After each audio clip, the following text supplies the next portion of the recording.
Hello दोस्तों, नमस्कार। दोस्तों, आज हम भारतीय दंड संहिता की धारा 463 के बारे में बात करेंगे, जो कि कोर्ट रचना यानी कि फौजदारी के बारे में बात करती है। हम इसके बारे में विस्तार से जानेंगे और वीडियो के आखिर में आपको एक इंटरेस्टिंग लीगल फैक्ट यानी कि एक रोचक कानूनी तथ्य भी बताऊंगा और साथ में एक रिक्वेस्ट भी करूंगा, तो मेरे साथ आखिर तक बने रहिएगा। मैं हूं एडवोकेट अमरकेश विश्वकर्मा।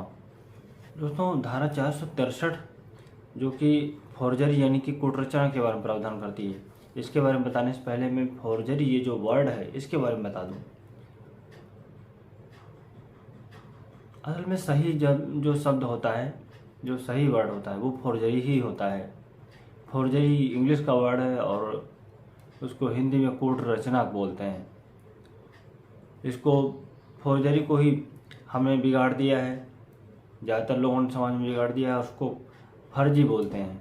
जो व्यक्ति गलत काम करता है, उल्टे सीधे काम करता है, नकली काम करता है या करवाता है, उसको बता देते हैं कि फर्जी काम करवाता है या फर्जी है। ये फॉर्जरी को ही बिगाड़ के फर्जी कर दिया गया है। सही शब्द फॉर्जरी है। दोस्तों, समाज में और हर विभाग में ऐसे लोग होते हैं जो जिनके बारे में कहा जाता है कि फॉर्जर हैं या गलत करवाते हैं या गलत हैं। तो अगर कोई फॉर्जर होता है, अगर कोई फॉर्जरी करता है, कोई फर्जी काम करता है या करवाता है, तो उस पर ये धारा लगती है। धारा 463 भारतीय दंड संहिता 1860 की धारा है। चलिए दोस्तों, जानते हैं कि अब धारा 463 क्या कहती है। जो कोई किसी मिथ्या दस्तावेज या मिथ्या इलेक्ट्रॉनिक अभिलेख अथवा दस्तावेज या इलेक्ट्रॉनिक अभिलेख के किसी भाग को इस आशय से रचता है कि लोग को या किसी व्यक्ति को नुकसान या क्षति कारित किया जाए या किसी दावे या हक का समर्थन किया जाए, या यह कारित किया जाए कि कोई व्यक्ति संपत्ति अलग करे या कोई अभिव्यक्त या विवक्षित संविदा करे, या इस आशय से रचता है कि कपट करे या कपट किया जा सके, वह कोर्ट रचना करता है। यानी कि धारा 463 प्रावधान करती है कि अगर कोई झूठे दस्तावेज यानी कि या फर्जी दस्तावेज या फिर झूठे इलेक्ट्रॉनिक दस्तावेज जैसे कि सीडी हो गया, मोबाइल हो गई, ये चीज़ें, इसमें अगर कोई प्रूफ है तो उनसे अगर छेड़छाड़ करता है, या फिर कोई दस्तावेज है उसके किसी भाग को या इलेक्ट्रॉनिक अभिलेख जो है उसका किसी भाग को इस इरादे से उसको बनाता है, तैयार करता है कि लोग को यानी कि पब्लिक को, जनता को या किसी व्यक्ति को, किसी भी व्यक्ति को जिसको दुश्मन मानता है या जो उसका दुश्मन है, उसको किसी भी प्रकार का नुकसान किया जाए या अपना दावा या हक का समर्थन किया जाए। जैसे कि मिथ्या दस्तावेज के संबंध में ही कोई बैनामा है, तो अगर कोई व्यक्ति उससे छेड़छाड़ करता है, उस पूरे ही बैनामे पे अगर कहीं कोई सब में अगर कुछ वो ऐसी चीज़ लिख देता है, कुछ ऐसा बदलाव कर देता है कि वो जिसके हक में किया गया, जिसके लिए किया गया है, उसको नुकसान पहुंचाया जा सके, या फिर उसके किसी पेज को, उसके किसी भाग में कुछ ऐसी छेड़छाड़ कर देता है कि दूसरे का नुकसान किया जाए, या दूसरे की प्रॉपर्टी पे या प्रॉपर्टी के किसी भाग पे या उस पर जो है अपना हक जताया जा सके कि ये मेरा है। सब इसलिए करें कि कपट किया जाए, वो कपट कर सके, वो छल कर सके, वो बेईमानी कर सके, भले ही कैसे वो प्रॉपर्टी ले सके, या डॉक्यूमेंट्स के जरिए, झूठे डॉक्यूमेंट्स के जरिए, झूठे दस्तावेजों के जरिए, झूठे इलेक्ट्रॉनिक अभिलेखों के जरिए प्रॉपर्टी या पैसा वो खींच सके, अपने पास रख सके, अपने हक में ले सके। तो ऐसा अगर कोई व्यक्ति करता है तो वो कोर्ट रचना करता है, वो फॉर्जरी करता है, ऐसा कहा जाता है। चलिए अब जानते हैं कि कोर्ट रचना के मूल तत्व क्या हैं, यानी कि बेसिक एलिमेंट्स ऑफ फॉर्जरी। कोट रचना के मूल तत्व हैं। फर्स्ट, मिथ्या दस्तावेज या उसके किसी भाग की रचना। और सेकंड, ऐसी रचना ऐसे आशयों से जैसा कि धारा में विनिर्दिष्ट है।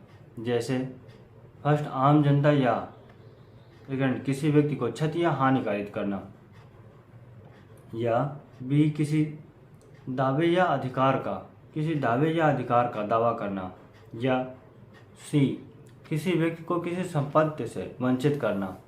डी, किसी व्यक्ति को अव्यक्त या गृहीत संविदा में प्रवेश कराना। ई, कोई धोखा करना या उस धोखे को कराना। ये कोट रचना का जो आखिरी मूल तत्व है, कोई धोखा करना या उस धोखे को कराना। ये सुशील शोरी बनाम CBI एवं अन्य 2011 क्रिमिनल लॉ जर्नल 2939 SC के बाद में बताया गया था कि कोट रचना का मूल तत्व ये भी है, किसी के साथ कोई धोखा करना या दूसरे से किसी से कराना, पैसों का लालच देके या डरा के या धमका के किसी भी तरीके से किसी उससे धोखा कराना,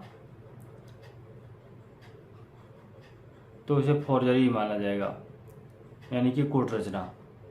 दोस्तों, कोट रचना के लिए दंड का प्रावधान भारतीय दंड संहिता की ही धारा है, धारा 465 यानी 465।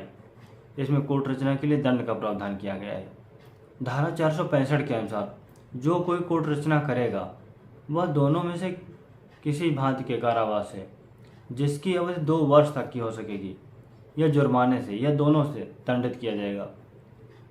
यानी कि धारा 465 प्रावधान करती है कि अगर कोई फोर्जरी करेगा, अगर कोई फर्जी काम करेगा और ये तथ्य साबित हो गए कोर्ट में, तो उसको न्यायालय 2 वर्ष की सज़ा देगा, 2 साल की सज़ा देगा, और साथ में जुर्माना भी लगाया जाएगा, और या फिर दोनों। तो दोस्तों, आज हमने जाना धारा 463 कोट रचना यानी कि फोर्जरी के बारे में। ये जो भारतीय दंड संहिता की महत्वपूर्ण धाराएं हैं, बहुत ही महत्वपूर्ण धाराएं हैं, उनमें से एक है। और अब मैं आपको एक इंटरेस्टिंग लीगल फैक्ट बताता हूँ। दोस्तों, उत्तर कोरिया में नीले रंग की जीन्स पहनना गैर कानूनी माना जाता है, क्योंकि वहाँ की सरकार का मानना है कि ये पहनावा अमेरिकी पहनावा है और वहाँ पे कोई भी व्यक्ति अमेरिकी पहनावा नहीं पहन सकता है। और अब मैं आपसे एक रिक्वेस्ट करता हूँ, दोस्तों, पानी बचाइए, ये बहुत ज़रूरी है।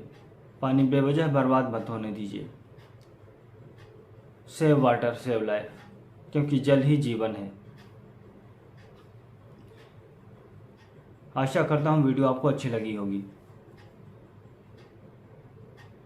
लेकिन कमेंट बॉक्स में अपनी राय और शिकायत ज़रूर लिखिए।